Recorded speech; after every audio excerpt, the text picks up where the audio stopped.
પૂનાભાઈ સતાણી, ગામ નવા પીપરિયા, આગેવાન સરપંચ છું અત્યારે. અહીં અમારા ગામમાં એટલે કે સીમમાં અમારા ગામની દીપડો અવારનવાર લગભગ 15 દિવસથી જોવા મળે છે. અને ચોમાસું સિઝન હોય, લોકોને ખેતરે જવાનું હોય તો એ ભયનો માહોલ અત્યારે સર્જાઈ ગયો છે. હવે આ દીપડે એટલે કે આજ સવારે વહેલી સવારે અહીંયા ગામની બાજુમાં એક ખેતર પરસોત્તમભાઈ સુવાગિયાની ખેતરમાં હતો. એટલે કે ત્યાં કૂતરાનું મારણ કરી અને બાજુમાં ઝાડી છે તેમાં લઈ ગયેલ. એ મેં રૂબરૂ જઈ અને એમનો લીસોટા અને કૂતરાનું જે મારણ થયેલું છે એ જોયેલું.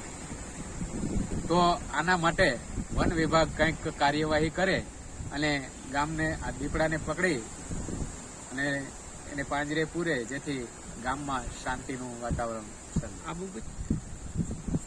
અત્યારે સ્થળ મુલાકાત માટે વન વિભાગમાંથી કોઈ આવેલ નથી, પરંતુ આજે મેં રજૂઆત કરી તો એમણે એવું કીધું કે અમે ત્યાં આવી જઈશું. રજૂઆત કરીને કેટલું હજી સુધી કોઈ વન વિભાગ કોઈ કાર્યવાહી નહીં કરે, તમે શું કરશો? ના, વન વિભાગ કોઈ કાર્યવાહી અમે આગળ રજૂઆત કરશું.